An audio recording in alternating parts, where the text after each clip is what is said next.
அனைவருக்கும் உற்சாகமான இனிய காலை வணக்கம். இன்றைய நாள் ஜனவரி 27, 2025, தை 14ஆம் நாள் திங்கட்கிழமை. அனைவருக்கும் வெற்றிகரமான நாளாக அமைய டைகர் குடும்பம் சார்பாக வாழ்த்துகிறோம். தேவையில்லாதவற்றில் கவனத்தை செலுத்தி நேரத்தை வீணடிப்பதை விட தேவையானவற்றில் கவனத்தை செலுத்தி நேரத்தை முழுமையாக பயன்படுத்திக் கொள்வோம்.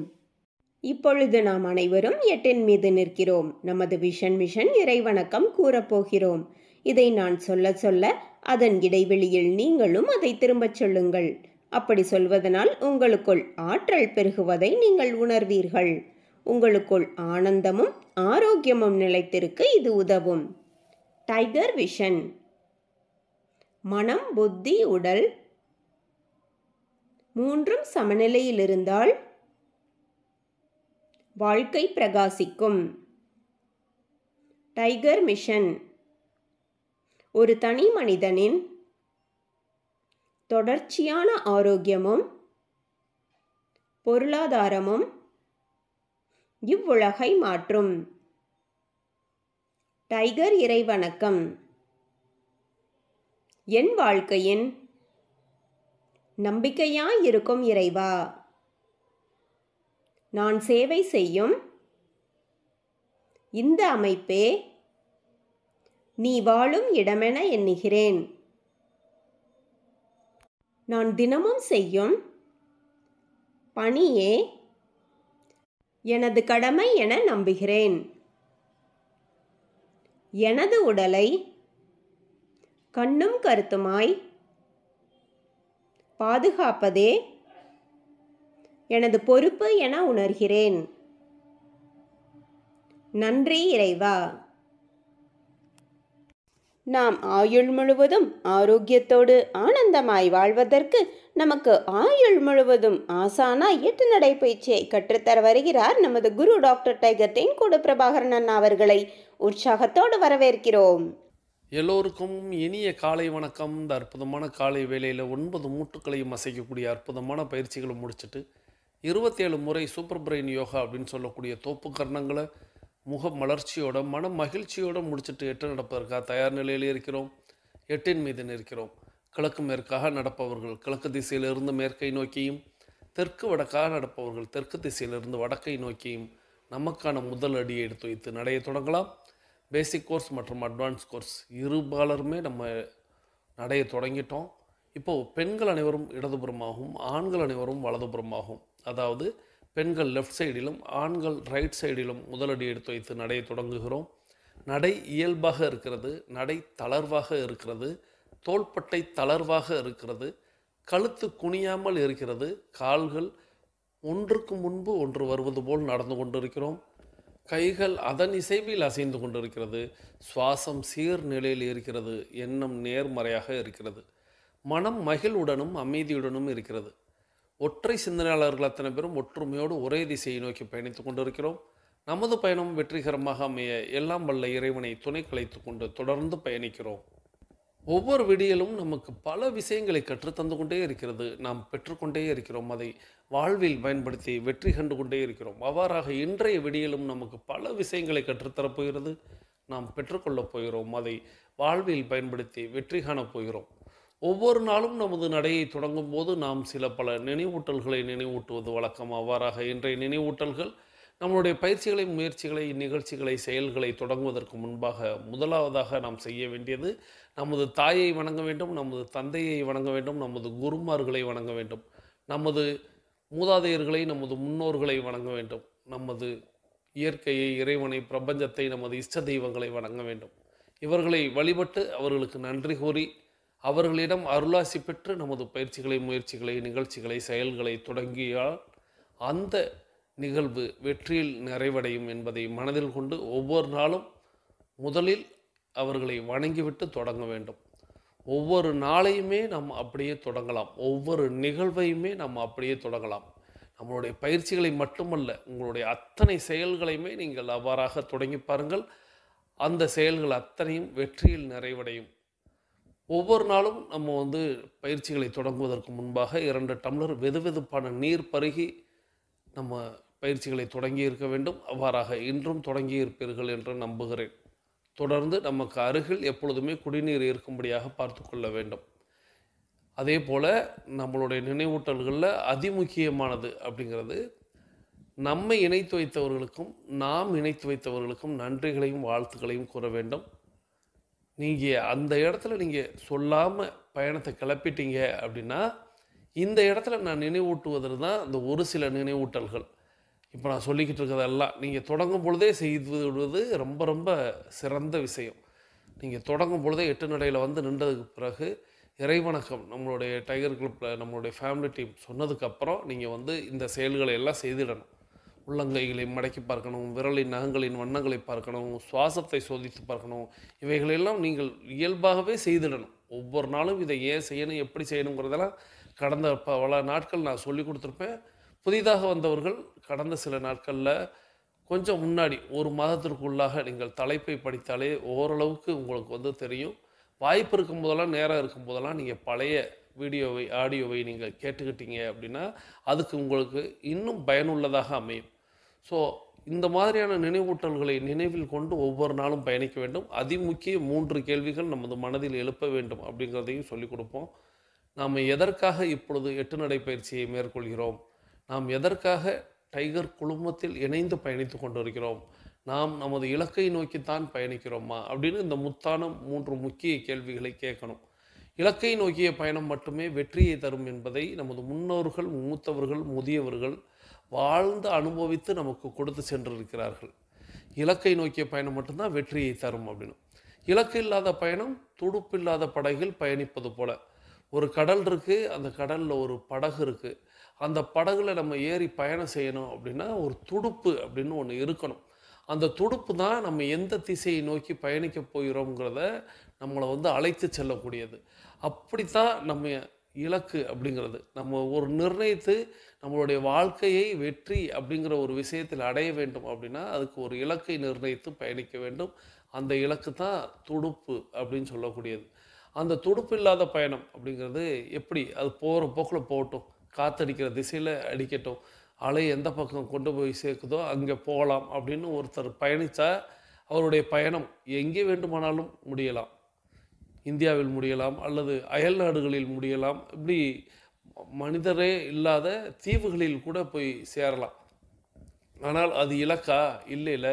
அதுபோல் நாமவே பயணித்து கொள்ளலாம் அப்படின்னு பயணித்தோம்னா என்ன ஆகும் அப்படிங்கிறதுக்கு ஒரு உதாரணத்திற்காக இந்த துடுப்பில்லா படகில் பயணிப்பது போல அப்படின்னு சொல்வது உண்டு.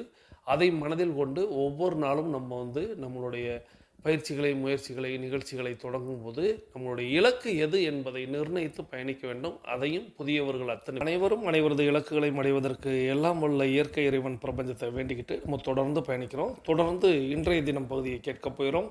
இன்றைய தினம் பகுதியை நமக்கு தொகுத்து வழங்க வருகிறார் சகோதரி tiger Akila Gopinath from Virudhunagar. Akila Gopinath from Virudhunagar family team உறுப்பினர். அவர்களது குடும்பம் மகிழ்ச்சியோடும் ஆரோக்கியத்தோடும் செல்வ வளங்களோடும் இருப்பதற்கு எல்லாம் வல்ல இயற்கை இறைவன் பிரபஞ்சம் துணை நிற்க வேண்டும். அவர்கள் எண்ணியதெல்லாம் நடக்க வேண்டும். அவர்கள் கேட்டதெல்லாம் கிடைக்க வேண்டும்.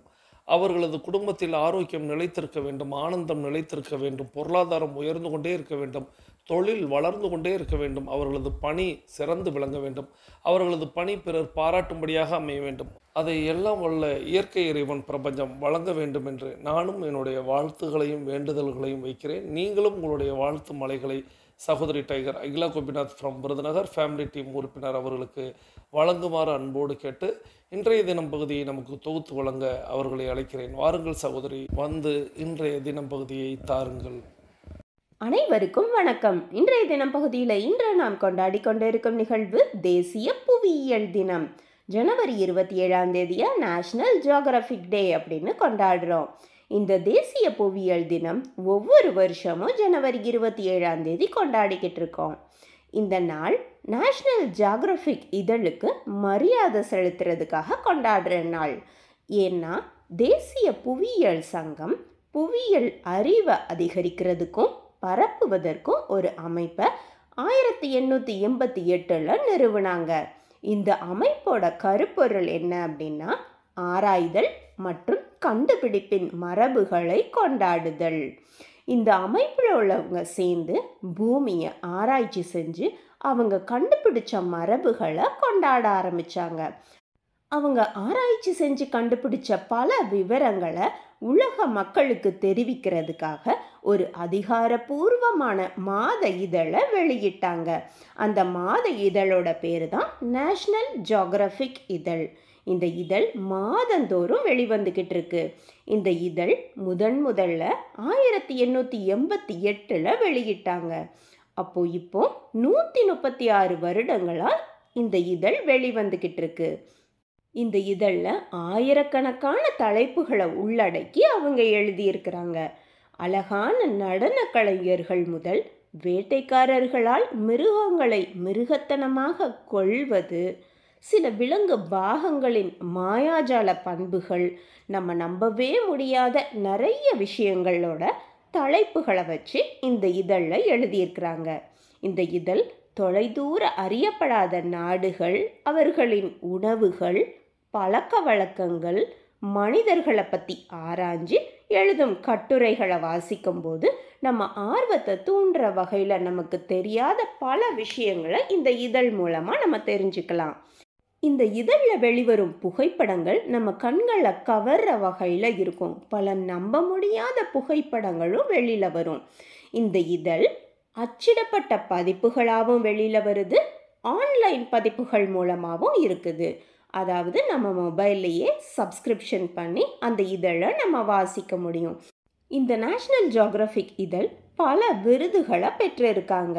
2008 3 தேசிய இதழ் விருதுகளை வென்றிருக்காங்க.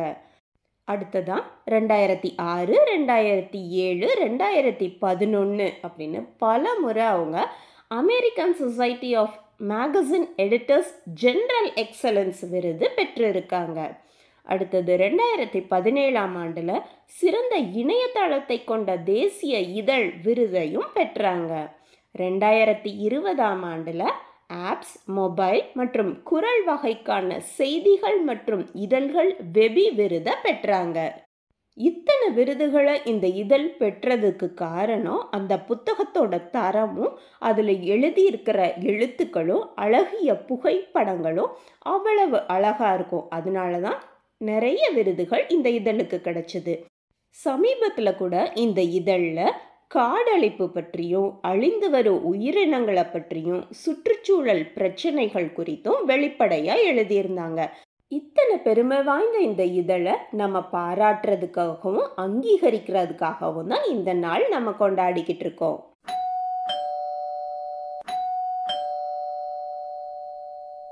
இந்த இதழை நாமளும் வாசித்து நிறைய விஷயங்கள் தெரிஞ்சுக்குவோம். அனைவருக்கும் தேசிய புவியியல் தின நல்வாழ்த்துக்கள். இந்த அற்புதமான வாய்ப்பு தந்த நமது குரு டைகர் தேன்கோடு பிரபாகரன் அண்ணாவிற்கு நன்றி. பிரபஞ்சத்திற்கும் நன்றி. நன்றி. வாழ்க நலத்துடன், வாழ்க வளத்துடன். நன்றி சகோதரி டைகர். ஐக்லா Gopinath from Virudhunagar family team உறுப்பினர். அவர்களது குடும்பம் மகிழ்ச்சியோடும் ஆரோக்கியத்தோடும் செல்வ வளங்களோடும் இருப்பதற்கு எல்லாம் வல்ல இயற்கை இறைவன் பிரபஞ்சத்தை வேண்டிக் கொண்டு நீங்களும் உங்களுடைய வாழ்த்து மலைகளை சகோதரிக்கு வழங்கியிருப்பீர்கள் அப்படிங்கிற நம்பிக்கையோடு தொடர்ந்து இன்றைய தினம் பகுதியில் நேஷனல் ஜியோகிராஃபிக் டே அப்படிங்கிற ஒரு தினத்தை நம்ம கொண்டாடி கொண்டு இருக்கிறோம் அப்படிங்கிறத சொன்னாங்க. அந்த தினத்தை ஏன் கொண்டாடுகிறோம் அப்படின்னு 1888 தொடங்கப்பட்ட ஒரு இதழ், மாத இதழ். அது இன்றளவும் 136 ஆண்டுகளாக தொடர்ந்து அது வந்து கொண்டிருக்கிறதை நினைவூட்டும் விதமாக. ஏன்னா ஒரு புத்தகம் அப்படிங்கிறது நம்ம சொல்லுவோம் வாழ்க்கையவே பிரட்டி போடும் அப்படின்னு. இந்த புத்தகத்தை நிச்சயமாக வாழ்க்கையில் எல்லாரும் எங்கேயாவது ஒரு முறை பிரட்டி இருப்பீங்க. அந்த புத்தகம் நல்ல வலுவென்ற காகிதத்தில் அப்படி ஒரு ஃபோட்டோவாக அந்த காடையும் இன்னும் உலகத்தில் வேறு புவியில் என்னெல்லாம் இருக்கிறதோ அதையெல்லாம் காட்டும் விதமாக நிச்சயமாக லைப்ரரிக்கு போனவங்க இந்த புத்தகத்தை பிரட்டாமல் இருந்திருக்க மாட்டீர்கள். நான் சிறு வயதில் பிரட்டி இருக்கிறேன், பார்த்துருக்கிறேன். அதை வைத்து இப்பொழுது குறிப்பிடுகிறேன். நிச்சயமாக நீங்களும் இதை பார்த்திருப்பீர்கள் அப்படிங்கிறத நம்புகிறேன். ஸோ தொடர்ந்து நம்மளுக்கு இந்த நேஷனல் ஜியோகிராஃபிக் அப்படிங்கிற ஒரு தொலைக்காட்சி சேனல் அது நிச்சயமாக எல்லாருமே பார்த்துருப்போம். அந்த அந்த சேனல் வந்ததுக்கப்புறம் தான் நமக்கு விலங்கினங்கள் இத்தனை இருக்கிறதா, விலங்கினங்களுடைய வாழ்க்கையில் இப்படியெல்லாம் நடக்கிறதா அப்படிங்கிறத நம்ம ரொம்ப இன்றைக்கி வீட்டுக்குள்ளே உட்காந்து காட்ட நம்ம ரசிச்சுக்கிட்டு இருக்கோம் அல்லவா. ஸோ எனக்கு அவங்க நேஷனல் ஜியோகிராஃபிக் புக்கை சொல்லும் பொழுது, அந்த மேகசீனை சொல்லும் பொழுது எனக்கு நினைவுக்கு வந்ததெல்லாம் என் கண்ணுக்கு முன்னாடி அந்த தொலைக்காட்சியில் ஒவ்வொரு காட்சியும் ஒவ்வொரு விலங்கும் எப்படி வேட்டையாடுகிறது, எப்படி இரை உண்கிறது, எப்படி அது வாழ்கிறது, எப்படி கூட்டமாக இருக்கிறது, எப்படி தன்னை தற்காத்துக் கொள்கிறது அப்படிங்கிறது நம்ம இன்னைக்கு நம்ம வீட்டுக்குள்ளே உட்காந்து காட்ட பார்க்கக்கூடிய அந்த ஒரு அற்புதமான ஒரு விஷயத்த இந்த புத்தகம் அதுதான் முதல்ல அதுக்கு அடித்தளமாக இருந்திருக்கும். அதுதான் நமக்கு காட்டியது. இந்த புத்தகத்தை இன்றளவும் சொன்னாங்க. நம்ம ஆன்லைன்லேயே நம்ம பார்க்கலாம். புக் அப்படின்னு சொல்லுவோம் அல்லவா? அந்த புக்கை இன்னைக்கு சப்ஸ்கிரைப் பண்ணி பார்க்குறதுக்கு ஒரு மாதத்திற்கான சந்தாவாக ரூ. 100 வசூலிக்கிறாங்க. ஸோ வாய்ப்பு இருந்தால், நேரம் இருந்தால் நீங்களும் அதை பார்க்கலாம். இன்னும் எனக்கு புவியியல் அப்படின்னு சொல்லும் பொழுதெல்லாம் எனக்கு கண்ணுக்கு முன்னாடி இன்னும் நம்மளுடைய மண்ணுக்குள் எத்தனை விஷயங்கள் புதைந்திருக்கிறது, நம்மளுடைய காலச்சுவடுகள் எத்தனை அதில் மறைந்திருக்கிறது அப்படிங்கிறதெல்லாம் அப்படியே வந்து போகுது. ஏன்னா ஒரு உதாரணத்திற்கு சொல்லணும் அப்படின்னா, கீழடி நேஷனல் ஜியோகிராஃபிக் அப்படின்னு சொல்லும் பொழுதே எனக்கு தோன்றியது அப்படிங்கிறது மண்ணுக்குள் மறைந்த அந்த மாபெரும் ஒரு பொக்கிஷம் அப்படிங்கிறத நிறைய சொல்லலாம். அதில் கீழடி அப்படிங்கிற அந்த ஒரு நினைவு நான் ஏற்கனவே உங்களுக்கு ஒரு முறை நினைவூட்டி இருப்பேன். வாய்ப்பு இருந்தால் டைகர் குழுமத்தின் சார்பாக நிச்சயமாக ஒரு நாள் அதில் எல்லோரும் பங்கேற்க வேண்டும் அப்படிங்கிறது என்னுடைய ஆசை. ஏன்னா நீங்கள் அதெல்லாம் தெரிஞ்சுக்கணும், நிறைய புரிஞ்சுக்கணும். எப்படி நம்மளுடைய மக்கள் எப்படி வாழ்ந்திருக்கிறார்கள் அப்போயே அப்படிங்கிறது தான் இங்கே ஆச்சரியம். இப்போ கூட இன்றைக்கி நிறைய பேருக்கு சரியாக வாழ தெரியல. நம்ம வாழ்வதற்கு கற்றுத்தந்து கொண்டு இருக்கிறோம், நாம் நிறைய பேருக்கு சொல்லிக் கொடுத்து கொண்டு இருக்கிறோம். ஆனால் அப்பொழுதே நம்மளுடைய மக்கள் எப்படி வாழ்ந்திருக்கிறார்கள் அப்படிங்கிறத காட்டக்கூடிய ஒரு விஷயங்கள் எல்லாம் இருக்கிறது அப்படிங்கிறத இந்த நேஷனல் ஜியோகிராஃபிக் டேயில் நான் உங்களுக்கு நினைவூட்டி, நாம் எல்லாரும் நிச்சயமாக ஒரு நாளைக்கு நிறைய விஷயங்களை நம்ம நேரடியாக பார்க்க போகிறோம் அப்படிங்கிறத மட்டும் இந்த நேரத்தில் வலியுறுத்தி, இந்த அற்புதமான தினத்தை நமக்கு நினைவூட்டிய சகோதரி டைகர் அகிலா கோபிநாத் அவர்களுக்கு நமது நன்றிகளை சொல்லி, நீங்களும் உங்களுடைய வாழ்த்து மலைகளை சகோதரி டைகர் அகிலா கோபிநாத் அவர்களுக்கு வழங்குமாறு அன்போடு கேட்டு, தொடர்ந்து நாம் இன்றைக்கி திங்கட்கிழமைனாலே நம்ம ஏதேனும் ஒரு புத்தகத்தை பார்ப்பது வழக்கம். நம்ம ஏற்கனவே நேஷனல் ஜியோகிராஃபிக் மேகசின் அப்படிங்கிற அந்த புத்தகத்தை கொஞ்சம் பிரட்டி பார்த்துட்டோம். இருந்தாலும் 136 ஆண்டுகளாக ஒரு தொடங்கி பயணித்து கொண்டிருக்கக்கூடிய ஒரு புத்தகத்தை பார்த்த தருவாயோடு பல ஆயிரம் ஆண்டுகளாக மறைக்கப்பட்ட ஒரு பொக்கிஷத்தை நமக்கு மீட்டு தந்த புத்தகம் அப்படின்னே சொல்லலாம். தலைப்பு நிச்சயமாக எல்லாருமே பார்த்துருப்பீங்க. இந்த புத்தகத்துக்கு ரசிகர்கள் அப்படிங்கிறது டைகர் குழுமத்திலும் சரி, என்னுடைய நண்பர்கள் வட்டத்திலும் சரி, ஏன் உலகத்திலும் சரி நிறைய நபர்கள் உண்டு. ஸோ இந்த புத்தகம் எனக்கு பர்சனலாக ரொம்ப பிடிச்ச புத்தகம். நான் யார் இடத்துலலாம் இந்த புத்தகம் இல்லையா அவர்களுக்கெல்லாம் இதை கொடுப்பேன். ஆனால் இந்த புத்தகத்தை வாசிப்பதை விட இந்த புத்தகத்தில் வீடியோவாக வந்திருக்கிறத பற்றி நான் நிறைய சொல்லுவேன். அதை நான் புத்தகத்துக்கு இடையிலையும் சொல்கிறேன். ஆனாலும் இந்த புத்தகத்தை பற்றின பல விஷயங்களை இந்த புத்தகம் உள்ளடக்கிய சில பல விஷயங்களை யூடியூபர் சொல்ல நாம் அதில் உள்ளார்ந்து பார்க்க போகிறோம். வாருங்கள் இப்பொழுது புத்தகத்துக்குள் மூழ்கலாம். One of the most popular self help books அப்படின்னு சொல்லும்போது எல்லாருமே படிச்சிருக்க ஒரு புக் தான் சீக்ரெட், இல்லைன்னா ரகசியம் அப்படின்னு சொல்லுவாங்க. ஸோ இதுல எப்படின்னா, நீங்க நினைச்சது கண்டிப்பா நடக்கும். நீங்க இந்த உலகத்துக்கிட்ட இந்த பிரபஞ்சத்துக்கிட்ட என்ன கேட்குறீங்களோ அது உங்களை சேரும் அப்படின்னு சொல்லுவாங்க. அது எப்படி சேரும் அப்படிங்கிற அந்த டவுட் இல்லாம இருந்தாலே அது கண்டிப்பா நடக்கும் அப்படின்னு சொல்லுவாங்க. ஸோ இது நிறைய பேருக்கு ஒர்க் அவுட் ஆயிருக்கு. ஒரு சில பேருக்கு ஒர்க் அவுட் ஆகலையே. நானும் தான் நினைச்சேன், எனக்கும் தான் 1 கோடி பூ வேணும் அப்படின்னு நினைச்சேன், நடக்கலையே. ஏன் எனக்கு மட்டும் நினைச்சதெல்லாம் நடக்கவே மாட்டேங்குது? எனக்கும் தான் ஒரு நல்ல லைஃப் பார்ட்னர் வேணும்னு ஆசை, எனக்கும் தான் நல்ல ஜாப், நல்ல சேலரி இருக்கணும்னு ஆசை, இது வாங்கணும்னு ஆசை, இது வேணும்னு ஆசை, ஆனா இது எதுவுமே நடக்கலையே அப்படின்னு இருக்கவங்களுக்கு இது ஏன் குட்டியா ஒரு புக்கை எழுதக்கூடாது அப்படின்னு சொல்லிட்டு அந்த சீக்ரெட்டை, அதுல இருக்க நிறைய எக்ஸாம்பிள்ஸ் அது இது நிறைய இருக்கும் இல்லையா, அதெல்லாம் எதுவும் இல்லாம அந்த எப்படி அந்த அஃபர்மேஷன் சொல்றது, எப்படி அதை விஷுவலைஸ் பண்றது அப்படிங்கிற எல்லா விஷயத்தையும் ரொம்ப சிம்பிளிஃபைடா the art of attracting abundance அப்படின்னு சொல்லிட்டு ராஜேஷ் வைரபாண்டியன் அவர்கள் இந்த புக்ல எழுதியிருக்கு. நன்றி. புத்தக சுருக்கத்தின் முதல் பகுதியை பார்த்தோம். இந்த புத்தகத்தின் பெயரை சொன்னாங்க, The art of attracting Abundance அப்படிங்கிற பெயரை சொன்னாங்க. இந்த புத்தக ஆசிரியர் அப்படிங்கிற ஒரு பார்த்தோம் அப்படின்னா நம்மளுக்கு ரொம்ப சந்தோஷப்படக்கூடிய ஒரு விஷயமாக குறிப்பிடலாம். காரணம், அவர் ஒரு தமிழர் அப்படிங்கிறத குறிப்பிடணும். ஸோ இந்த புத்தக ஆசிரியர் ஒரு தமிழராக இந்த புத்தகத்தை நம்மளுக்கு வழங்கி இருக்கிறாரு. இந்த புத்தகம் ஒரு சிறிய புத்தகம்தான். ஒரு 171 ரூபாய் மதிப்புள்ள ஒரு புத்தகம் தான். இந்த புத்தகத்தை நமக்கு அவர் தமிழ்ல ஆங்கிலத்துல தான் கொடுத்திருக்கிறாரு. ஆனால் ஒரு தமிழர் தான் அப்படிங்கிறதையும் இந்த நேரத்தில் குறிப்பிடணும். எதை பத்தி சொல்ல போறாங்க அப்படின்னா, நம்மளுக்கு எல்லாருக்குமே நல்லா தெரிஞ்ச தி சீக்ரெட் அப்படிங்கிற அந்த புத்தகம் இருக்கிறது அல்லவா? டைகர் குழுமத்துல இருக்கிறவங்க எல்லாருக்குமே மேக்சிமம் தெரிஞ்சிருக்கும். தி சீக்ரெட் அப்படிங்கிற அந்த புத்தகம். இந்த புத்தகத்தை நம்ம படிச்சிருப்போம். அதுல வந்து நிறைய விஷயங்கள் தெரிஞ்சிருப்போம். அஃபர்மேஷன்னா என்னன்னு தெரிஞ்சிருப்போம், விஷுவலைசேஷன்னா என்ன தெரிஞ்சிருப்போம். ஆனா ஏதோ ஒரு இடத்துல ஒரு சில நேரங்கள்ல சில நெருடல்கள் அல்லது தடைகள் அல்லது ஒரு இடர்பாடுகள் ஏதோ ஒண்ணு எடுத்துக்கொள்ளலாம். அது எங்கேயோ இடிக்கிறதுனாலதான் நம்மளுக்கு நினைக்கிறது இன்னும் நடக்காம இருக்கு அப்படின்னு நிறைய பேர் கொஞ்சம் கவலையில வருத்தத்துல இருக்க வாய்ப்புகள் உண்டு.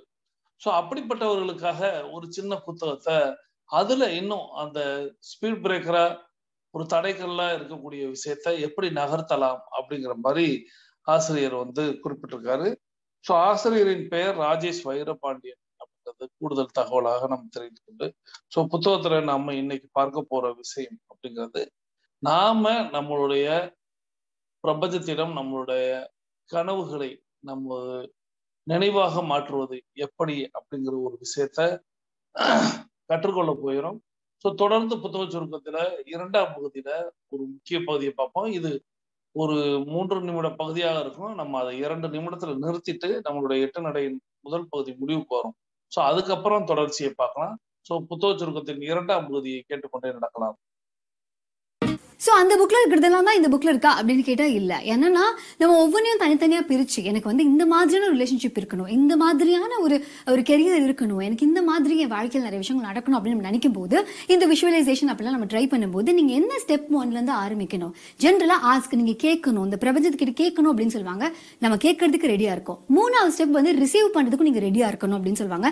சீக்ரெட் புக்லயுமே சொல்லிருப்பாங்க. அது நீங்க ரிசீவ் பண்ணும் அப்படின்னா முதல்ல நீங்க அதுக்கு ஒரு சில வழிகளை விடணும் அப்படின்னு சொல்லுவாங்க. அதாவது இப்போ உங்களுக்கு வந்து உங்க வீட்லயே வந்து ஒரு புது கார் வேணும் அப்படிலாம் ஆசைப்படுறீங்கன்னா அந்த கார் நிறுத்தத்துக்கான இடம் இருக்கா அப்படிங்கிறதுல ஆரம்பிச்சு அதுக்கு நீங்க மென்டலி ரெடியா, பிசிக்கலி அந்த ஆம்பியன்ஸ் ரெடியா இருக்கா, இது எல்லாத்தையுமே இருந்தா மட்டும்தான் அது நடக்கும், அது கம்ப்ளீட் ஆகும். அப்பதான் நீங்க முழுமையா அதை நம்புறீங்க அப்படின்னு சொல்லுவாங்க. இவர் என்ன சொல்றாருன்னா இந்த ஆஸ்க்குக்கும் இந்த ரிசீவுக்கும் நடுவுல வந்து பிலீஃப் அப்படிங்கிறது ரொம்ப முக்கியம்.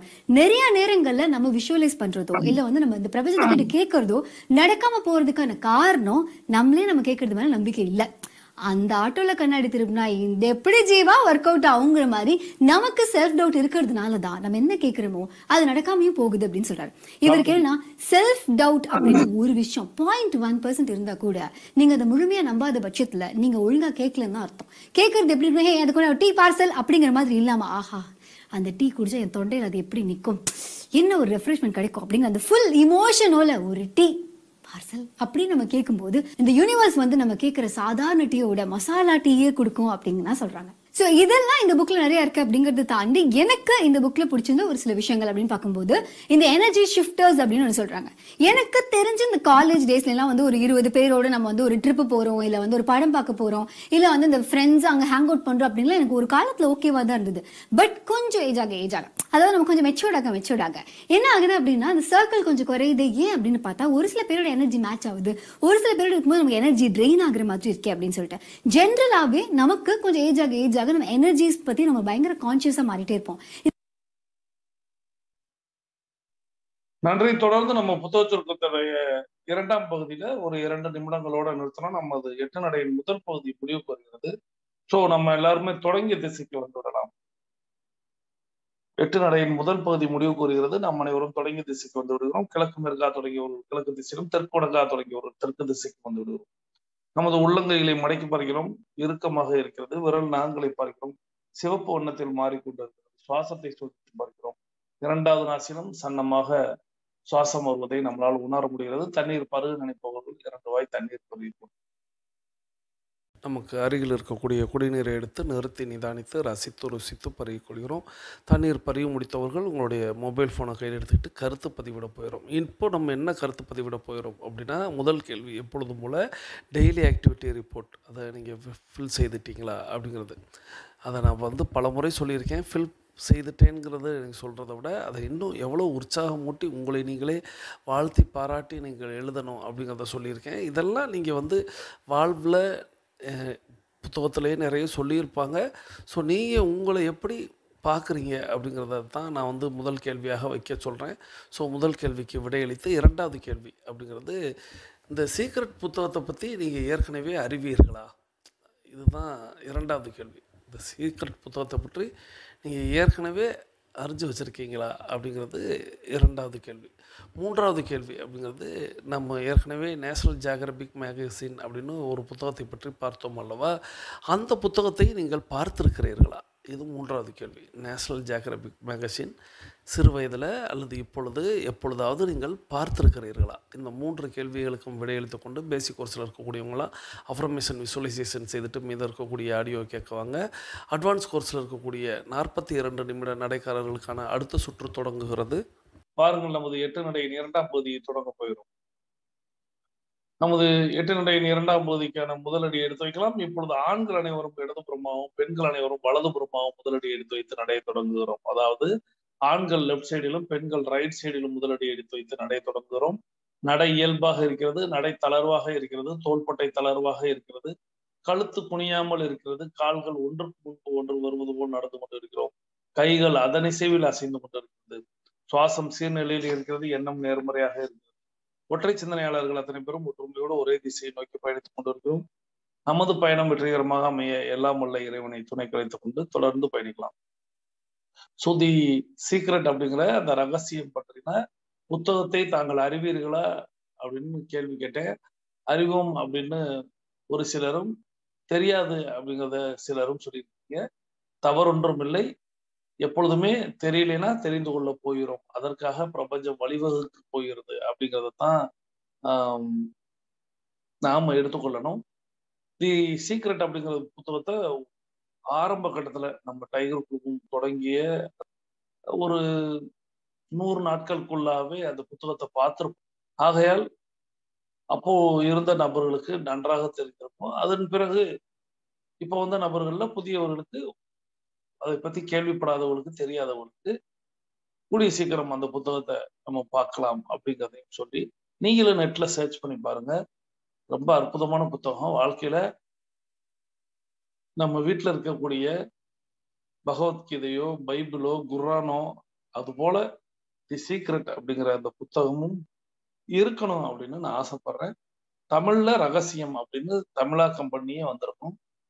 ஆனா அதுல பெரிய சிக்கல் என்ன அப்படின்னா, அந்த புத்தகம் கொஞ்சம் புரிபடாமல் தமிழாக்கம் பண்ணியிருப்பாங்க. கொஞ்சம் கஷ்டமா இருக்கும்.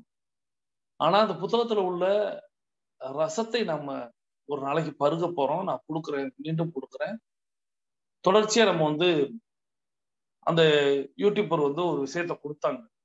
அதை நம்ம கம்ப்ளீட் பண்ணி முடிச்சிருவோம். அந்த ஆடியோ அப்படியே 2 நிமிடத்திலே நிக்குது. தொடர்ந்து அதை கேட்டுட்டு அதை கன்க்ளூட் பண்ணலாம்.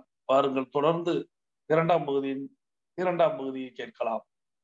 இந்த எனர்ஜி ஷிஃப்டிங்கிறது ரொம்ப இம்பார்ட்டன்ட் அப்படின்னு சொல்றாங்க. ஏன்னா இப்போ ஒரு எக்ஸாம்பிளுக்கு சொல்லணும் அப்படின்னா, இங்க இருந்து கிளம்பி நீங்க ஆஃபீஸ் வரைக்கும் போறீங்க. அங்க போனதுக்கு அப்படி தான் ஞாபகம் வந்து அந்த லேப்டாப் வீட்டில் வச்சுட்டு வந்துட்டேன். அது ஏன்னா நான் அடிக்கடி இதை பண்ணுவேன். ஸோ அதனால அந்த மாதிரி மறந்து வச்சிட்டோம் அப்படிங்கும்போது கருமம் இப்போ வேற வெயில், இந்த வெயில வேற வண்டி எடுத்து அப்படின்னு சொல்லிட்டு நம்ம போகும்போது ஆல்ரெடி நடந்த விஷயத்தை தாண்டி நம்ம இன்னும் பயங்கரமான நெகட்டிவ் எனர்ஜியை உண்டாக்கிட்டே இருக்கோம் அப்படின்னு சொல்றாங்க. ஸோ இவங்க என்ன சொல்றாங்கன்னா, எப்பவுமே இது மாதிரி நடக்கும்போது 2 விஷயமா நீங்க ஒன்று பண்ணலாம். ஒன்று தி அபவ் மெத்தட் அப்படின்னு சொல்றாரு. இது என்னன்னா, இந்த வெயிலையும் தாண்டி இந்த டயர்ட்னஸ்லாம் தாண்டி இது எல்லாத்தையும் விட ஐ எம் அபவ், நான் அதுக்கும் மேல இருக்கேன். எனக்கு இதெல்லாம் ஜுஜுப்பியான விஷயம். திரும்ப போடுவேன், வெயில் தானே அப்படிங்கிற மாதிரி இந்த எல்லா சிச்சுவேஷனை விடவும் நான் மேல இருக்கேன் அப்படிங்கிற மாதிரி நீங்க நினைச்சுக்கிட்டீங்க அப்படின்னாலே, once you prepare your mind, your body gets ready. அப்படி ரெடி ஆயிடுச்சு அப்படின்னா அந்த எனர்ஜியை நீங்க ஷிஃப்ட் பண்ணிட்டீங்க. அது நெகட்டிவ் எனர்ஜியா இருந்தது பாசிட்டிவ் எனர்ஜியா மாறி, அடடே இன்னைக்கு நாள் நடந்த நல்ல விஷயமே லேப்டாப் மறந்தது தான், அதுக்கு போய் திரும்பி போய் எடுத்துட்டு வந்தேன் பாருங்க அப்படின்னு சொல்லி அந்த ஒரு மொமெண்ட்டையே செம்மையாக்க முடியும் அப்படின்னு சொல்றேன். நன்றி. புத்தக சுருக்கத்தின் 2ஆம் பகுதியை கேட்டோம். அந்த 2ஆம் பகுதியில அவங்க குறிப்பிட்டது அப்படிங்கிறது, இந்த புத்தகத்துல, அதாவது தி சீக்ரெட் புத்தகத்துல ஸ்டெப் 1, 2, 3 அப்படின்னு சொல்லி கொடுத்துருப்பாங்க. அதுல முக்கியமான ஸ்டெப் கேட்பது மற்றும் அதை பெறுவது அப்படின்னு, ஆஸ்க் அண்ட் ரிசீவ் அப்படிங்கிற ஒரு விஷயத்த சொல்லி கொடுத்துருப்பாங்க. ஸோ அதுக்கு இடையில ஒரு விஷயம் இருக்கிறது அப்படிங்கிறத இந்த புத்தக ஆசிரியர் குறிப்பிடுகிறார். என்ன அப்படின்னா, கேட்பதும் நாம் பெறுவதும் இதுக்கு இடைப்பட்ட ஒரு விஷயத்துல நம்புதல் அப்படிங்கிற ஒரு விஷயம் ரொம்ப முக்கியம். பிலீவ் அப்படிங்கிற ஒரு விஷயத்த குறிப்பிட்டிருந்தாங்க. ஸோ நம்ம விசுவலைசேஷன் பண்ணும் பொழுது நாம் கேட்போம். எப்போதுமே பிரபஞ்சத்திட்ட கேட்கிறோம். அதுதான் ஆஸ்க் அப்படிங்கிற ஒரு ஸ்டெப் சொல்லி கொடுப்பாங்க. அதன் பிறகு நம்ம பெறுகிறோம் அப்படிங்கிறதையும் நம்ம எண்ணி பார்ப்போம். விசுவலைசேஷன்ல நம்ம செய்யக்கூடிய செயல் அப்படிங்கிறது டெய்லி நம்ம வந்து கேட்கிறோம், டெய்லி நம்ம பெறுறோம் அப்படிங்கிற ஒரு விஷயத்தையும் நம்ம வந்து அங்க பார்ப்போம். கனவு காட்சியில நம்ம வந்து பார்ப்போம். இதுக்கு இடையில பிலீவ் அப்படிங்கிற ஒரு விஷயத்த, நம்புதல் அப்படிங்கிறது ரொம்ப ரொம்ப முக்கியம். அழகா இந்த யூடியூபருடைய செயல்கள் செய்கைகளை நீங்க கவனிச்சிருந்தீங்கனாலே தெரியும். அப்ப கூட எப்படி ஜீவா கண்ணாடியை திருப்பி வச்சா ஆட்டோ ஓடும் அப்படிங்கிற மாதிரி நான் விஷுவல் பண்ணா அது எப்படி கிடைக்கும் அப்படின்னு நினைச்சிட்டு பண்ணுனா நிச்சயமா கிடைக்காது. சோ முதல்ல நம்புங்க அப்படிங்கிறது தான் இந்த புத்தக ஆசிரியர் நம்மளுக்கு சொல்லக்கூடிய இந்த முக்கியமான பாயிண்ட். நமக்கு அது கிடைத்து விட்டதாக நாம் நம்பணும். அது நடந்தா என்னெல்லாம் நடக்கும் அப்படிங்கிறத நம்ம உணரணும். சோ அவங்க வந்து இப்ப நீங்க ஒரு கார் வாங்குறீங்க அப்படின்னா, கார் வாங்குறோம் அது தெருவுலயா நிக்கும் அப்படிங்கிற மாதிரி நம்ம விட்டுறக்கூடாது. அந்த கார் எங்க நம்ம வீட்டுல நிக்க போகுது, எந்த இடத்துல நிக்க போகுது, சோ கார் பார்க்கிங்கான இடம் எது, அந்த இடம் எவ்வளவு வேணும், அப்ப அந்த இடம் நம்மகிட்ட இருக்கா, இந்த மாதிரி நம்ம வந்து நம்பி அந்த கார் உள்ளேயே வந்துட்டதாக, அது கார் ஷெட்டாக மாறி விட்டதாக நம்ம வந்து உணரணும். அதுக்கான இட வசதிகள்லாம் நம்ம தயார்படுத்தி வைக்கணும். ஒரு எடுத்துக்காட்டுக்கு ஒரு குழந்தை பிறக்க போகிறது என்று வைத்துக் கொள்வோமே. ஒரு தம்பதிகளுக்கு குழந்தை பிறக்க போகிறது. சோ அந்த குழந்தை பிறக்க போகிறது என்றால் அந்த குழந்தைக்கு தேவையான எல்லா விஷயங்களையுமே இங்க தயார் நிலையில வச்சிருவோம். சோ குழந்தைக்கான ஒரு அறை, அந்த அறையில வந்து தொட்டில், ஊஞ்சல், விளையாட்டு பொருட்கள் விளையாட வேண்டிய இடம், சோ குழந்தைக்கான பொம்மைன்னு அந்த குழந்தை இந்த பூமிக்கு வருவதற்கு முன்பாகவே ஒரு ஏற்பாடு, முன்னேற்பாடு அப்படிங்கிற ஒரு விஷயத்த நம்ம பண்ணிடுவோம் பாத்தீங்களா? சோ ஏன்னா குழந்தை தாயின் வயிற்றுல இருக்கு, அது வரப்போகுது அப்படிங்கிற நம்பிக்கையில தான் நம்ம செய்கிறோம். அது போல இந்த இடத்துல நம்பிக்கை இருக்கணும் அப்படிங்கிறத ஆசிரியர் நமக்கு கொஞ்சம் அழுத்தமாக சொல்றாரு. சோ இதுதான் நம்ம புரிந்து கொள்ளணும். நம்ம கேட்கிறோம், நம்ம பெறுறோம். இதுக்கு ரெண்டுக்கும் இடையில நம்பணும். சோ அதுக்கு தான் அந்த யூடியூபர் வந்து ரொம்ப அற்புதமா விஷயத்த சொன்னாங்க. ஆட்டோ கண்ணாடியை திருப்பி வச்சா எப்படி ஜீவா ஆட்டோ ஓடும் அப்படிங்கிற மாதிரி நம்ம எண்ணிக்கொள்ளாமல் நடக்கும். நான் நம்புறேன் அப்படிங்கிறத மட்டும் நீங்க நினைச்சிட்டு செஞ்சீங்கன்னா அது நடக்கும் அப்படிங்கறத சொன்னாங்க. அதன் பிறகு இந்த எனர்ஜி ஷிஃப்டிங் அப்படிங்கிற ஒரு விஷயத்த சொன்னாங்க. சோ அதை பத்தி நம்ம இன்னும் முழுமையா கேட்கலாம். புத்தக சுருக்கத்தின் 3ஆம் பகுதியை கேட்டுட்டு அந்த எனர்ஜி ஷிஃப்டிங்கிற ஏரியாவையும் கொஞ்சம் விலாவரியா பார்க்கலாம். பாருங்கள், தொடர்ந்து புத்தக சுருக்கத்தின் 3ஆம் பகுதியை கேட்கலாம். அடுத்ததா the pause method. அது வந்து நம்ம சின்ன வயசுல யாரும் சொல்லிக் கொடுக்கல, ஒரு பாயிண்ட்டுக்கு மேல அது பண்ணும்போது ஆஹா இதுதானே வாழ்க்கையிலே செம்மையான விஷயம் அப்படின்னு வந்து தோணுச்சு. என்னன்னா அடிக்கடி நமக்கு ஏதாவது ஒரு விஷயம் நம்ம சுத்தி நடக்கும்போது ஒரு கோவம் வரும், ஒரு இரிட்டேஷன் வரும், அஜிடேஷன் வரும். முக்கியமா வெயில் ஜாஸ்தியா இருக்க ஊர்கள்ல இது அதிகமா நடக்கும், டிராபிக்ல நிற்கும் போது இதெல்லாம் நமக்கு தெரியும். பட் இந்த மாதிரி அஜிடேஷன் இருக்கும்போது என்ன பண்றது? ஒருத்தங்க மேல நமக்கு ஒரு கோவம் வருது, இல்ல ஒரு மெசேஜ் அனுப்புறாங்க, அதை பார்த்தானே காண்டாவது, இல்ல நமக்கு ஒரு வேலை கொடுக்குறாங்க, ஆல்ரெடி நம்ம வேற ஏதாவது பிஸியா இருப்போம், அப்போ ஒரு வேலை வரும்போது எவன் என்ன யாரை கேட்டுறா எனக்கு இந்த வேலை கொடுத்த அப்படிங்கிற நமக்கு கோவம் எல்லாம் வரும். சோ இந்த நேரத்துல வந்து நமக்கு உடனே ரியாக்ட் பண்ணணும்னு தோணும். ஒரு மெசேஜ் சொன்னா புரியாது, உங்களுக்கு உடனே அனுப்புறேன், பேப்பர் போடுறேன்டா இன்னைக்கு அப்படின்னா நமக்கு பயங்கர கோவம் வந்தாலுமே அவங்க வந்து ஒரு நிமிஷமோ இல்ல ஃபியூ செகண்ட்ஸ் நம்ம பாஸ் பண்ணிட்டோம் அப்படின்னாலே அந்த இமோஷன் கொஞ்சம் கொஞ்சமா அந்த எனர்ஜி மாறிட்டே இருக்கும். சோ அந்த நெகட்டிவ் எனர்ஜி டக்குன்னு பாசிட்டிவா மாறுதோ இல்லையோ நியூட்ரலுக்காவது போகும் அப்படின்னு சொல்றாங்க. அதுலனா இவர் வந்து வேற ஏதோ ஒரு சாப்டர்ல வந்து இதை பத்தின ஒரு ஹேக் மாதிரி ஒன்று கொடுத்திருந்தாரு.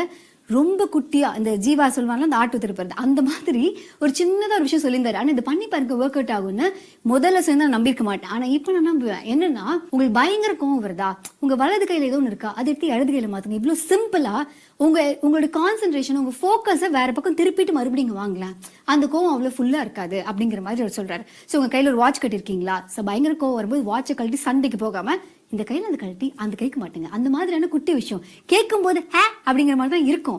ஆனா என்னன்னா டக்குன்னு உங்க போக்கஸ் இந்த பக்கம் திருப்பிட்டு இங்க வரும்போது இந்த கேமரால ஃபாலோ பண்ணுவாங்களா, அவன் யாரா இங்க வச்சுட்டே போவீங்களே, கிம்பிள் இல்ல ஸ்டெடி கேம்.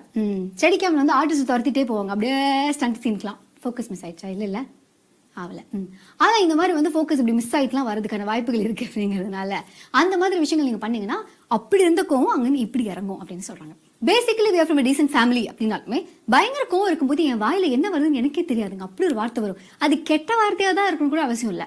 சம்டைம்ஸ் கெட்ட வார்த்தையை விட நம்ம சொல்ற ஒரு சில வார்த்தைகள் பயங்கர ஹர்ட்டிங்கா இருக்கும் அப்படின்னு நமக்கு தெரியும் இல்லையா? ஸோ இவங்க என்ன சொல்றாங்கன்னா, பயங்கர கோவமா இருக்கீங்களா? இல்ல கோவம் வேணாம், ஏதோ ஒரு விஷயம் நடக்குது, அதுக்கு ஏதாவது நீங்க முடிவு எடுத்தே ஆகணும், ஆனா வந்து பயங்கரமா நிறைய தாட்ஸ் இருக்கிறதுனால என்ன முடிவெடுக்கிறதுனே தெரியல, பயங்கர ஹோப்லெஸ்ஸா இருக்கேன், கன்ஃபியூஸா இருக்கேன் அப்படின்னா இவங்க என்ன சொல்றாங்கன்னா, ஒரு பேப்பர் எடுத்து தோன்றதெல்லாம் எழுதுங்க. என்னென்ன வார்த்தையெல்லாம் வருதோ எல்லா வார்த்தையும் அதில் எழுதுங்க. அது எல்லாத்தையும் எழுதுறதுக்கு அப்புறமே பயங்கரமா வெண்ட் அவுட் ஆன மாதிரி இருக்கும். எல்லாத்துக்குமே நம்மளோட எனர்ஜிக்கு வந்து வெளில ஒரு வெண்ட் அவுட் கிடைச்ச மாதிரி ஒரு ஃப்ளோவாயே அவன் வெளில போயிட்டான் அப்படின்னு ஒரு ஃபீல் இருக்கும். அப்படி நடந்துச்சுனாலே you will be cooling down அப்படின்னு சொல்றாங்க. அண்ட் இன்னொரு மெத்தட் லெட்டர் டு காட் அப்படின்னு சொல்லி மெத்தட் சொல்லியிருந்தாங்க. அந்த கடவுள்ங்கிறது நீங்க எந்த கடவுள் நினைக்கிறீங்களோ அந்த கடவுளா இருக்கலாம், இல்ல எங்கேயோ இருக்க ஒரு நபரா இருக்கலாம், இல்ல உங்களுக்கு ஃபிக்ஷனல் கேரக்டரா இருக்கலாம். ஆனி ஃப்ராங்க் டைரியில வந்து ஆனி எழுதிருப்பாள். அவள் டைரிக்கு வந்து ஒரு பேர் வச்சு அந்த டைரிக்கு அவள் எழுதிக்கிட்டே இருப்பா, நிறைய லெட்டர்ஸ் எழுதிட்டே இருப்பா. அவளுக்கு அந்த போர்க்காலத்துல வந்து தனியா ஒரு இடத்துல ஒளிஞ்சிருக்கும் போது ஒரு டீனேஜ் கேர்ளுக்கு இருக்க அவ்வளோ இமோஷன்ஸை வீட்டில் சொல்ல முடியாத போது அந்த டைரி தான் பயங்கர ஹெல்ப்ஃபுல்லா இருந்தது. அதே மாதிரியே ஒரு வெண்ட் அவுட் பண்றதுக்கான ஒரு ஸ்பேஸ். யாராவது ஒருத்தங்களுக்கு உங்களுக்கு லைஃப்ல ஏதாவது கன்ஃபியூஷன் இருக்கா, இல்ல வந்து உங்களுக்கு ஏதாவது ஒரு டெசிஷன் மேக்கிங்ல ப்ராப்ளம் இருக்கா, ரிலேஷன்ஷிப்ல ஏதாவது பிரச்சனை இருக்கா, இது எங்கே சொன்னாலும் பிரச்சனைங்க அப்படின்னு இருக்கும்போது வெளியிலே சொல்லாம இருந்தா நமக்கும் பிரச்சனை அப்படிங்கறதுனால அந்த லெட்டர் நீங்க எழுதிட்டே இருங்க. அதை நீங்க எங்கேயும் போஸ்ட் பண்ணணும்னு அவசியம் இல்லை, இது யாரும் எடுத்து படிக்கணும்னு அவசியம் இல்லை. பட் இந்த லெட்டர் ஃபுல் இமோஷன்ஸோட எந்த ஒரு ஃபில்டரும் இல்லாம எழுதுங்க. ப்ராபப்ளி உங்களுக்கு பிடிச்ச ஒரு நபரா இருக்கலாம், நீங்க காதலிக்கிற நபரோட கணவனோ மனைவி யாருனாலும் இருக்கலாம், அவங்கள பத்தி தப்பா பேசுறது நமக்கு ரொம்ப கஷ்டமா இருக்கலாம். பட் அதுதான் நமக்குள்ள அந்த ஃபீலிங் இருக்கு அப்படின்னா அந்த லெட்டர் அது எழுதிருங்க. அவங்க கண்ணில் பட வேணாம். அதுல எழுதிட்டு ரொம்ப நாள் கழிச்சு ஒரு ஃபியூ மந்த்ஸ் கழிச்சு நீங்க அதை ரிஃப்ளெக்ட் பண்ணி பார்த்தீங்க, அந்த ஃபுல் இமோஷன்ஸோட நீங்க எழுதினீங்கல்ல, அதை படிச்சு பார்த்தீங்கனாலே நீங்க என்ன மண்ணில் இருந்தீங்க, இந்த பிரச்சனையை நீங்க அப்ப எப்படி ஹேண்டில் பண்ணீங்க, இப்போ அதை அப்படி பார்க்கும்போது நம்மளே நம்ம தேர்ட் பர்சனா பார்க்கறதுக்கான ஒரு வாய்ப்பு இருக்கும். அது நம்மளுடைய செல்ஃப் க்ரோத்துக்கு ரொம்ப இம்பார்ட்டன்ட் அப்படின்னு சொல்றேன். நன்றி. புத்தக சுருக்கத்தின் 3ஆம் பகுதியை பார்த்தோம். அந்த 3ஆம் பகுதியில நான் ஏற்கனவே எனர்ஜி ஷிஃப்டிங் அப்படிங்கிற ஒரு விஷயத்த அப்படி பார்க்கலாம் அப்படிங்கிறத சொன்னேன். இந்த எனர்ஜி ஷிஃப்டிங் அப்படிங்கிற ஒரு விஷயம் ரொம்ப ரொம்ப முக்கியம் அப்படிங்கிறத சொன்னாங்க. ஸோ அது எப்படி அப்படின்னா, அவங்களே சொன்னாங்க, ஒரு ஆஃபீஸ்க்கு போனதுக்கு அப்புறம் ஆஹா லேப்டாப்பை மறந்துட்டு வந்துட்டோமே அப்படின்னு சொல்லிட்டு அந்த கிளம்பும் போது நம்மளே நம்பி திட்டிக் கொள்வோம், பயங்கர கடுப்பாகும், டென்ஷன் ஆகும், எரிச்சல் அடைவோம். இப்படிலாம் நடக்கும் பொழுது இதைத்தான் நம்ம வந்து எது நடந்தாலும் நன்மைக்கு அப்படின்னு ஒரு வார்த்தையை சொல்ல சொல்லுவோம். எது நடந்தாலும் அது நன்மைக்கு தான் அப்படின்னு நம்ம எண்ணிக்கொள்ளணும் அப்படின்னு நிறைய நேரங்கள்ல நானுமே சொல்லியிருப்பேன். நம்ம லேப்டாப்பை வச்சுட்டு வந்தது கூட ஒரு நன்மைக்கு தான்டா. இடையில நம்ம வீட்டுக்கு போறது மாதிரி ஒரு சூழ்நிலை கிடைக்குமா? யாருக்கு கிடைக்கும்? இந்த ஆபீஸ்ல வந்தா காலையில வந்தா திரும்ப சாயந்தரம் தான் போகணும். ஆனா நம்ம மட்டும் இடையில போறோம் பாத்தியா? ஸோ நம்ம மற்றவங்களோட டிஃப்ரெண்ட் தான் அப்படிங்கிற மாதிரி அதையே கொஞ்சம் பாசிட்டிவா மாத்த எண்ணணும் அப்படிங்கிறது தான் அந்த எனர்ஜி ஷிஃப்டிங் அப்படிங்கிற ஒரு விஷயம். உங்களுடைய கோவத்தையோ உங்களுடைய வேற விஷயத்தையோ அதை மாத்தி அதை ஒரு பாசிட்டிவா மாத்தணும். நெகட்டிவ்க்கு வந்து ஒரு கோடு தாங்க, பாசிட்டிவ்க்கு 2 கோடு. ஸோ கீழ இருந்து மேலாக அல்லது மேல இருந்து கீழாக ஒரு கோடை போட்டுட்டீங்கன்னா அது பாசிட்டிவ் ஆயிரும். அவ்வளவுதான், ரொம்ப சிம்பிளா. ஸோ எது நடந்தாலும் அது நம்ம நன்மைக்கு தான். நம்மளே மறந்துட்டு போனா கூட இல்ல நம்ம திரும்ப போறோம்னா அப்ப அதுக்கு காரணம் இல்லாமல் இருக்காது, ரீசன் இல்லாம இருக்காது. ஸோ நம்ம போகும்போது எதையும் பார்ப்போம் அல்லது வரும்போது எதையும் கேட்போம். ஸோ அது நம்மளுக்கு வந்து கூடுதலாக வாழ்க்கையில ஒரு முன்னேற்பட்டை தான் தரப்போகுது, முன்னேற்றத்தை தான் தரப்போகுது அப்படிங்கிற மாதிரி நம்ம மாற்றிக்கொள்ளணும் அப்படிங்கிறது தான் இந்த எனர்ஜி ஷிஃப்டிங் அப்படிங்கிற ஒரு விஷயத்த குறிப்பிட்டிருந்தாங்க. அதன் பிறகு வந்து பாஸ் மெத்தட் அப்படிங்கிற ஒரு விஷயத்த சொன்னாங்க. அது இது இப்போ வந்து அந்த பயங்கரமா கோபம் வரும்ல, அந்த கோபம் வர்ற நேரத்துல நம்மள்ட்ட இருந்து என்ன வார்த்தை வெளிப்படுதுன்னே நமக்கு தெரியாத அளவுக்கு நம்ம வந்து சில நேரங்கள்ல சில வார்த்தைகளை உதிர்த்து விடுவோம். அது பிறரை காயப்படுத்திடும் அப்படிங்கிறது நம்ம உணர்ந்து கொள்ளணும். ஸோ இந்த இடத்துல இவங்க என்ன குறிப்பிடுறாங்க அப்படின்னா, இந்த கேமராவை அவங்க சொன்னாங்கல்ல, இந்த ஸ்டெடி கேம் அப்படிங்கிற ஒரு விஷயத்த சொன்னாங்க. ஸோ இந்த கேமராக்குள்ள அந்த லென்ஸ்ல அந்த லென்ஸோடைய மார்க் ஒன்று வச்சு நம்ம இந்த சினிமாக்கள்ல எல்லாம் பார்ப்போம், இந்த குறி வைப்பது அப்படின்னு ஒரு துப்பாக்கி வச்சு குறி வைக்கிற அந்த ஒரு இது காட்டுவாங்க. அப்படியே ஒரு ஆப்ஜெக்டை வந்து அப்படியே பின்னாடியே இந்த ஸ்டெடி கேம் வந்து துரத்திக்கிட்டே போகும். ஸோ அது மிஸ் ஆகும்போது திரும்ப நீங்க இப்போ ஒரு போட்டோ எடுக்கிறீங்கன்னு வச்சுக்கோங்க. இந்த போட்டோ எடுக்கும் பொழுது அந்த ஸ்டெடி கேம் வந்து மிஸ் ஆகும்போது திரும்ப அதை வந்து ஜூம் பண்ணி திரும்ப சரி பண்ணி பண்ணுவோம் பார்த்தீங்களா? அது போல அந்த பாஸ் மெத்தட் அப்படிங்கிற ஒரு விஷயம். நீங்க கோபப்படும் போதெல்லாம் கொஞ்சம் நிறுத்துங்க, கொஞ்சம் சரி பண்ணுங்க. அந்த ஒரு ஃபிராக்ஷன் ஆஃப் செகண்ட கொஞ்சம் மாத்துங்க. அதுக்கு தான் வந்து இடது கையில கட்டியிருக்க வாட்சை கழட்டி வலது கையில கட்டுங்க. ஸோ அந்த ஒரு கேப் எடுத்துக்கிறங்க அப்படி சொல்லும்போது நிச்சயமாக நம்மளுடைய மனநிலை வந்து நம்மளுடைய எண்ணம் வந்து கொஞ்சம் மாற்றத்துக்கு வரும். இந்த கோபத்தை வெளிப்படுத்த தன்மையை கொஞ்சம் மாற்றம். ஸோ இது மாதிரி நம்மளுக்குள்ளேயே நம்மளை திட்டுவதற்கு முன்பாக கொஞ்சம் யோசித்து கொடுங்க அப்படிங்கிற மாதிரி சொன்னாங்க. ஸோ அதன் பிறகு ஒரு முக்கியமான விஷயத்த அவங்க பகிர்ந்தாங்க. நம்ம புத்தக சுருக்கத்தின் இறுதி பகுதியை கேட்டு நம்ம அதை சேர்த்து பார்க்கலாம். பாருங்கள், புத்தக சுருக்கத்தின் இறுதி பகுதியை கேட்கலாம். அண்ட் நெக்ஸ்ட் விஷயம், இது வந்து நம்ம நிறைய புக்ஸ்ல படிச்சிருக்கோம். ஜென்ரலா நான் எப்பவுமே சொல்லிடுறேன், செல்ஃப் ஹெல்ப் புக்ஸை பொறுத்த வரைக்கும் நிறைய புக்ஸ்ல சிமிலரான விஷயங்கள் சொல்லிக்கிட்டே தான் இருப்பாங்க.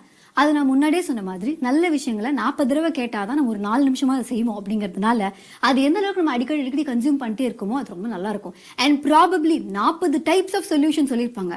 41வது டைப் யாரோ ஒருத்தவங்க சொல்றாங்க, அது நமக்கு ஹெல்ப்ஃபுல்லா இருக்கு அப்படின்னா அது கூட பயன்படுத்திக்கலாம். ஸோ இவர் வந்து இதுல ஒரு 3 பவர் ஒன்று சொல்றாரு. இது நீங்க பண்ணீங்க அப்படின்னா இதுல ஏதாவது உங்களுக்கு ஒர்க் அவுட் ஆகலாம் அப்படின்னு. ஒன்று வந்து ஷவர் பவர். ஷவர் பவர் அப்படின்னா என்னன்னா, ஜென்ரலா நம்ம குளிக்கும் போது தண்ணி எடுத்து நம்ம பாடியில ஊத்திட்டு இருக்கும் போது அது ஒரு மாதிரி சூதிங்கான ஒரு எக்ஸ்பீரியன்ஸ் தான். அது அவசரமா ஆஃபீஸ்க்கு போனவங்க இருக்கா 2 நிமிஷம் குளியல் போடுவோமே, அந்த குளியல் இல்ல, ப்ராப்பரா குளிப்போம்ல, அது வந்து செம்மையான சூதிங்கான எக்ஸ்பீரியன்ஸ். ஸோ அந்த டயத்துல you talk to yourself. உங்ககிட்ட அன்னைக்கு நடந்த பிரச்சனையோ இல்ல வந்து அன்னைக்கு நீங்க ஹேண்டில் பண்ண போற விஷயமோ அதுக்கு உங்களை வந்து ப்ரிப்பேர் பண்ணுங்க. யூ டெல் யுவர் செல்ஃப், இன்னைக்கு தான் இதை ஃபேஸ் பண்ண போறேன், டூ இட் செம்மையா, ஒன்றும் பிரச்சனை இல்லை, இன்னைக்கு டே சூப்பரா இருக்க போகுது அப்படிங்கிற மாதிரி உங்க பாடி கிட்ட சொல்லுங்க. ஏன்னா உங்க பாடி ரொம்ப ரிலாக்ஸ்டான ஒரு ஃபீல் இருக்கும்போது இந்த மாதிரி பயங்கர ரிசெப்டிவா இருக்கும் அப்படின்னு சொல்றாங்க. அடுத்தது மிரர் பவர் அப்படின்னு ஒன்று சொல்றாரு. மிரர்ல ஒன்றும் இல்லை, நம்மள தான் பார்ப்போம். நிறைய இடத்துல நம்ம பார்க்கும்போது என்ன இது, இந்த இடத்துல இந்த லைட்டா கொப்பளம் நல்லா தெரியுதே, மூக்கு மேலே வந்திருக்கானே சூட்டு கொப்பளம் அப்படிங்கிற மாதிரி நமக்கு பயங்கர கோவம்லாம் வரும்ல. அது எல்லாத்தையும் தூக்கிட்டு அங்க முன்னாடி நிற்கிறது ஒரு நபர். இத்தனை வருஷம் செம்மையா எப்படியோ வாழ்க்கையில் எவ்வளோ விஷயங்கள் நடந்துச்சு, எல்லாத்தையும் தாண்டி பாருங்களேன், கண்ணு முன்னாடி அழகா சும்மா நிக்கிறாங்களே, இன்னைக்கு அடுத்த நாள் வந்து ஃபேஸ் பண்றதுக்கு ரெடி ஆயிட்டாங்களே அப்படிங்கிற மாதிரி உங்க கண்ணாடி முன்னாடி இருக்க நபருக்கு ஒரு எக்ஸ்ஆர் ஒய் ஆனால் நம்ம எவ்வளவு பாராட்டு சொல்லுவோம். இன்னைக்கு நீ செம்மையா இருக்கணும், குட் மார்னிங், செம்மையா ஒரு டே இருக்க போகுது அப்படிலாம் சொல்லுவோம்ல.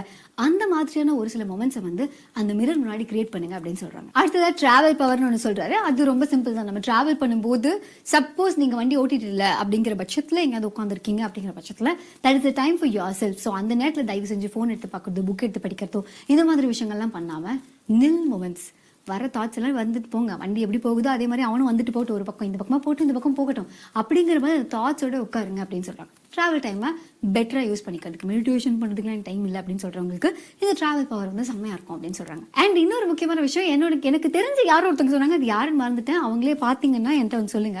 இந்த வந்து பிளஸ் யுவர் மணி அப்படிங்கிற விஷயம் அவங்க சொல்லியிருந்தாங்க. என்னன்னா ஜென்ரலி ஒரு மாசம் பிறந்த உடனேவே எப்படி வந்து சேலரி கிரெடிட்டட் அப்படின்னு மெசேஜ் வருதோ அதே மாதிரி இஎம்ஐக்கு காசு வேணும், உங்க எல்ஐசிக்கு காசு வேணும், இது கெட்டுக்குவா ரெண்டுக்கு தெரியா அப்படிங்கிற மாதிரி காசு தேவைப்படுற இடத்துல இருந்து நமக்கு மெசேஜஸ் வரும். அப்படிங்கிறதுனால அதை பார்த்தோன்னே ஓகே ரெண்ட் பே பண்ணுவோம், நல்லா பார்த்தா வீடு எடுத்தேன், ஆனா கட்டுற அன்னைக்கு அந்த பல்கா அந்த காசு போகும்போது லைட்டா மனசு வரும், வலிக்கும்ல. இஎம்ஐ வந்து கார் வாங்கும்போது நல்லா தான் இருந்தது, ஆனா மாசம் மாசம் அவனை கட்டணும் அப்படிங்கும்போது ஏன்டா அப்படிங்கிற மாதிரி இருக்குல்ல. ஸோ என்ன சொல்றேன்னா அந்த இஎம்ஐயோ இல்லை இந்த ரெண்டோ அதை வந்து ரொம்ப நெகட்டிவா யோசிக்காம இந்த பக்கம் ஒன்று போனாதானே இந்த பக்கம் வருவான் அப்படிங்கிற மாதிரி யோசிச்சு உங்க வேலெட்ல இருந்த ஒரு காசு போகுது இந்த ஆன்லைன்லயோ உடைவ, ஸோ இங்கேருந்து ஒன்று போகுதுன்னா அடுத்து வரதுக்காக வழி வகுக்குது அப்படிங்கிற மாதிரி பாசிட்டிவா நினைங்க. நீங்க ஒரு 20,000 கொடுக்குறீங்க, 10,000 ரூபாய் கொடுக்கீங்கன்னா கொடுக்கும்போது பா தேங்க்யூ ஸோ மச், இவ்வளோ நாள் என் கூட இருந்த, போயிட்டு வா, அடுத்த 20,000 ரூபாய் ஒருத்தன் வரான், அவனை நான் ஹாய் சொல்லி வரவேற்கணும் அப்படிங்கிற மாதிரி மென்டலி ரெடி ஆகுங்க. இதோட ஒரு நெகட்டிவான அசோசியேஷன் வேணாம் அப்படின்னு சொல்றாங்க. யூனிவர்ஸ் கேட்டே இருப்பான், சப்கான்ஷியஸ் மைண்ட்லயும் பார்த்தோம் இல்லையா. ஸோ என்ன சொல்றாங்கன்னா ஒன்று இல்லைங்கிற மாதிரி ஃபீல் இருந்தால் அது இல்லாமலே போகும். அப்படிங்கிறதுனால இந்த பர்ஸை எம்டியா வைக்கிறது அப்படிங்கிறது வைக்காதீங்க. பர்ஸ்ல நல்லா கண்ணுக்கு படிக்கிற மாதிரி பார்த்துன்னு ஹா அப்படின்னு ஃபீல் பண்ண மாதிரி ஒரு 500 ரூபாய் நோட், ஒரு 1000 ரூபாய் நோட் அவன்கிட்ட செலவு பண்ண வேணாம், அவன் நீங்க பாக்குற இடத்துல இருக்கணும். ஸோ என்னைக்குமே உங்களுக்கு காசு இல்லாத ஃபீலிங் இருக்கக்கூடாது. எப்பவுமே காசு இருக்கு, நான் சூஸ் பண்ணி செலவு பண்ணிக்கிறேன், நான் தான் செலவு பண்ண வேணாம்னு நினைக்கிறேனே தவிர காசு இல்லாம ஒன்றும் நான் இல்லையே அப்படிங்கிற மாதிரி மென்டலி நீங்க ரெடி ஆகிறதுக்கு பிசிக்கலி உங்க கண்ணு முன்னாடி அந்த காசு எங்கேயாவது வைங்க, பார்க்குற இடத்துல அவன் இருக்கட்டும் அப்படின்னு சொல்றாங்க. ஸோ இதையும் தாண்டி இன்னும் நிறைய ஹேக்ஸ், அதாவது நம்ம வாழ்க்கைக்கு தேவையான அந்த பாசிட்டிவ் எனர்ஜி, நிறைய மணி எப்படி நம்ம அட்ராக்ட் பண்றது, பாசிட்டிவான பீப்புள் எப்படி அட்ராக்ட் பண்றது, பாசிட்டிவான மொமெண்ட்ஸ் எப்படி கிரியேட் பண்றது, இந்த மாதிரி நிறைய விஷயங்களுக்கு இந்த புக்ல வந்து பதில் இருக்கு. அன்றைய புத்தக சுருக்கத்தின் இறுதி பகுதியை நம்ம கேட்டு முடிச்சிட்டோம். அந்த புத்தக சுருக்கத்தின் இறுதி பகுதிக்கு முன்பாக ஒரு 3 விஷயங்கள் மட்டும், ஏன்னா நம்ம 8 நடை நிறைவு பகுதிக்கு வரப்போறோம், இன்னும் 1 நிமிடம் தான் இருக்கிறது. ஸோ அதுக்கு முன்பாக நானும் அந்த யூடியூபர் மாதிரி கொஞ்சம் விரைவா பேச முயற்சி பண்றேன். ஸோ ஒரு கடிதம் எழுத பழகுங்கள் அப்படின்னு, எதை பத்தி நம்ம என்றாலும் நீங்க வந்து உங்களுக்கு பிடித்த கடவுளாகட்டும் இல்லை பிடித்த நபர்களாகட்டும் அவர்களிடம் நீங்க எதையா இருந்தாலும் சொல்லிடுங்க. உங்களுக்கு அதை எழுதி பாருங்க, அதை எழுதி வைத்துக் கொள்ளுங்கள். நான் வந்து கோபமா இருக்கும்போது சில பேரை வந்து நீங்க திட்டணும்னு ஆசைப்பட்டீங்கன்னா அதை எழுதி கிழிச்சு போடுங்கன்னு ஒரு தடவை சொல்லி கொடுத்துருப்பேன். அது போல நீங்க வந்து சில விஷயங்களை சில பேரிடம் பகிரணும் அப்படின்னா அதை நீங்க தாராளமா அவங்கள்ட்ட பகிரலாம். ஆனா அதையே எழுதி பழகுங்கள். எழுதி அதை வந்து நீங்க அனுப்பாம கூட வச்சுக்கோங்க. அதை ஒரு காலத்துல எடுத்து படிச்சீங்கன்னா அதோட ஃபீலே வேற மாதிரி இருக்கும் அப்படிங்கிற ஒரு ஒரு விஷயத்த சொன்னாங்க. 3வதா இன்னைக்கு நம்ம கற்றுக்கொண்ட ஒரு முக்கியமான பாடத்துல ஒரு முக்கிய பாடங்கள் என்ன சொல்லிக் குடுத்தாங்க அப்படின்னா, ஃபர்ஸ்ட் வந்து ஷவர் பவர் அப்படிங்கிற ஒரு விஷயத்த சொன்னாங்க. குளிக்கும் பொழுது நீங்க ரிலாக்ஸா குளிக்கும்போது விஷயங்களை யோசித்து பாருங்கள். உங்கள் உடல், மனம், புத்தி அந்த இடத்துல ரொம்ப ரிலாக்ஸ் ஆகும். அப்ப நீங்க கேட்டீங்கன்னா, பிரபஞ்சம் வந்து நிறைய விஷயங்கள குடுக்கும். ஸோ இதுக்கு எடுத்துக்காட்டுக்கு என்னையவே சொல்லலாம். நான் நிறைய நேரங்கள்ல நிறைய கருத்துக்கள் எனக்கு உதிப்பது எல்லாமே வந்து குளிக்கும் பொழுது தான். ஒவ்வொரு மீட்டிங்க்கு முன்பாகவும் நான் குளிக்கும் பொழுது சில பல விஷயங்கள் எனக்கு கிடைக்கும். நானும் யோசிப்பேன். அப்படி அது ஃபேமிலி டீமுக்கும் தெரியும். குளிச்சுட்டேன்னா அவங்க சொல்றதே அதான். போய் குளிச்சுட்டு வாங்க. மீட்டிங்ல நிச்சயமாக நிறைய பேசுவீங்க அப்படிங்கிற மாரி சொல்லுவாங்க. ஸோ தி ஷவர் பவர் அப்படிங்கிறது வந்து ஒரு முக்கியமான பாயிண்ட். அது அனுபவ ரீதியா எனக்கும் கிடைக்கும். ஸோ நீங்களும் ரிலாக்ஸா குளிக்கும்போது உங்கள பற்றி நீங்கள் சிந்தியுங்கள். நிறைய கிடைக்கும் அப்படிங்கிற ஒரு விஷயத்த சொல்லிக் குடுத்தாரு. 2வதாக மிரர் பவர் அப்படிங்கிற ஒரு விஷயம். கண்ணாடியில் உங்களை ரசிக்க பழகுங்கள் அப்படிங்கிறதும், ஸோ அதுலயும் உங்களுக்கு நிறைய கிடைக்கும் அப்படின்றதை அவங்க சொன்னாங்க. ஸோ 3வதாக வந்து டிராவல் பவர் அப்படிங்கிறத சொன்னாங்க. ஸோ பயணிக்கும் பொழுது நீங்கள் சிந்தித்து பாருங்கள். நிச்சயமாக இவைகளுக்கெல்லாம் பின்னாடி ஒரு பெரிய கதைகள் இருக்கிறது. அவைகளை பற்றி நாம வருங்காலங்கள்ல நம்ம டெய்லி ஏதாவது ஒண்ணு பேசும்போது நிச்சயமா அந்த டாபிக் வரத்தான் போகிறது. ஸோ இவ்வளவுதான் இந்த புத்தகத்துல நாம இன்னைக்கு கற்றுக்கொண்டது. ஸோ ஆஸ்க்குக்கும் ரிசீவுக்கும் நடுவுல பிலீவ் அப்படிங்கிற ஒரு வார்த்தையை கற்றுக் கொடுத்தார்கள். நம்பணும் அப்படிங்கிறத சொன்னாங்க. ஸோ எனர்ஜி ஷிஃப்டிங் அப்படிங்கிற ஒரு விஷயத்த சொல்லிக் குடுத்தாங்க. எப்படி நம்ம வந்து நெகட்டிவ பாசிட்டிவா மாத்துறது அப்படிங்கிறத சொல்லிக் குடுத்தாங்க. அதுக்கப்புறம் இந்த கடிதம் எழுதுறதும், அதுக்கப்புறம் இந்த shower power, um mirror power and travel power அப்படிங்கிற ஒரு விஷயத்த கத்துக் குடுத்தாங்க. ஸோ இதையெல்லாம் செஞ்சா நீங்க நினைக்கிறதெல்லாம் நடக்கும் அப்படிங்கிறத சொன்னாங்க. ஸோ நிச்சயமாக நடக்கும். அதுலயும் டைகர் குடும்பத்துல உள்ளவங்க எல்லாருக்குமே நடக்கும். காரணம் நம்ம தினசரி அஃபர்மேஷன் மற்றும் விசுவலைசேஷன் செய்வதால் நிச்சயமாக அதுக்கு நடந்தேறி இருக்கிறது. அதுக்கு நிறைய எடுத்துக்காட்டுகள் இருக்குது அப்படின்றத தெரிவித்துக் கொண்டு நமது 8 நடையின் 2வது சுற்றும் நிறைவுக்கு வருகிறது. வாருங்கள் அனைவரும் தொடங்கிய திசைக்கு வந்து விடலாம். நீங்கள் எண்ணியது நடக்க, கேட்டது கிடைக்க, எல்லாம் வல்ல இயற்கை இறைவன் பிரபஞ்சம் துணை நிற்கட்டும் என்று வேண்டி வணங்கி வழங்கி மீண்டும் சந்திப்போம், கலந்து சிந்திப்போம். வாழ்க நலத்துடன், வாழ்க வளத்துடன். நன்றி.